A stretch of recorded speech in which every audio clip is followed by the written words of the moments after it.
Nowadays, every single piece of FNaF story has been dissected to bits and overanalyzed hundreds of times to the point that if you're a dedicated FNaF YouTuber, you have to pull content ideas out of your butt crack to make some half-decent video. It's come to the point that people are literally modding the games and adding their own challenges and rules to beat the games. I mean, over here we got a dude who beat the first game without the door lights, the second game without the vent lights, the third game without using the control panel whatsoever, which I thought was literally impossible, and beat FNaF 4 without hearing. Jesus Christ. But one thing that I don't see anyone talking about anymore are the extremely rare death screens that would occur 1 in multiple thousands of a chance. I say death in quotations because most of them happen when you die, but some of them happen when you open the game or before the night begins. I'll take you twice down the little journey with me to rediscover these old relics of a bygone era to explain to you why they are the scariest pieces of media the official FNaF franchise has ever released. I'm not sure how many rare screens there are, but doing a quick Google search assured me that there are definitely a couple dozen of them, and that I was wrong about the definition of a rare screen. While yes, I was true about those extremely rare screens you get when dying and whatnot, but that isn't a full story. Included in that definition are also the rare screens on some of the cameras, in the offices of most of the FNaF games, and in the clientele's room. I guess we gotta take these one at a time, don't we? So let's start with FNaF 1 has its fair share of rare screens. Probably the most iconic ones from the entire franchise, as a matter of fact. The most iconic one out of all of them is probably the "It's Me" hallucination, which has a 0.1% chance of happening every second. It's accompanied with these 5 images, the Bonnie one also being used as a rare screen by itself. In the East Hall, you can sometimes see "It's Me" written on the wall, or posters of crying children instead of the usual ones. Foxy can have "It's Me" written on his sign when he's gone. And the spookiest one for me is the backstage screen, when almost every mask in the room turns to look at your dead ass just like you've opened a pack of gum in class. The eyeless Bonnie screen has a 0.1% chance of happening, which lasts exactly 10 seconds, but at the 9.5 second mark, the 2 little white eyes appear before the player is sent to the title screen. See, these screens just confirm my idea that Bonnie is fucking scary. The last rare thing is that there's a 0.01% chance of the Golden Freddy jump scare happening if the game rolls a 1 when you return to the title screen. Of course, he crashes the game just like every other fucking time he appears.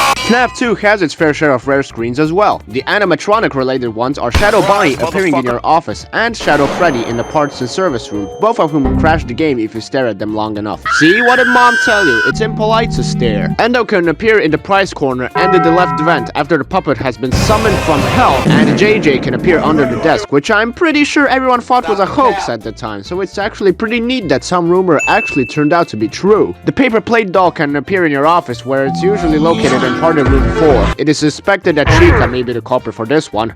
Fucking bitch. The puppet will rarely flash in the hallway camera after it has left her box, and last but not least, we have the rare boot screens. These 3 are the ones in question. Anyone else just peed their pants a little bit right now? Freddy appears when the game boots up, Foxy when you start a night, and Toy Bonnie when the player loses. Whoever is leading the FNaF franchise currently, please, for the love of God, return these death screens. Seriously, the first 3 games are fucking jam-packed with content. Why did Scott stop doing this? FNaF 3 has the Springtrap screens, where you can see the man behind the slaughter. I'm not sure if this is a rare screen, but when booting up the game on mobile, a custom render would show up on screen. 2 Spring Bonnie posters can appear on cams 2 and 10. They're basically fucking identical. For some reason, 2 characters called fucking Mr. Cupcake and Golden Cupcake can appear on cam 4, but serve literally no fucking purpose whatsoever.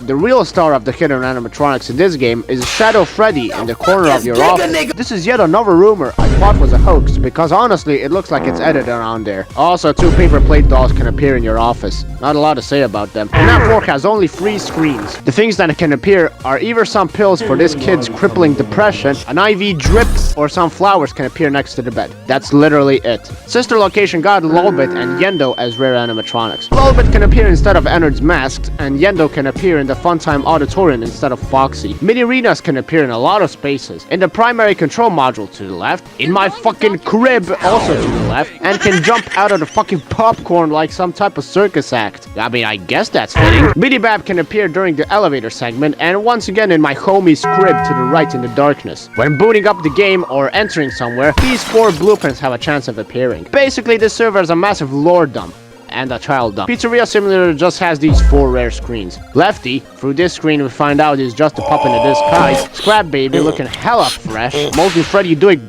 something, and Scraptrack being disappointed in his character design. Finally, in Ultimate Custom Night, there are some rare FNaF world characters on the desk, but more importantly, the hallucination of a child's face. Fun fact, the child in question is Scott's son, Jason, and that should be everything.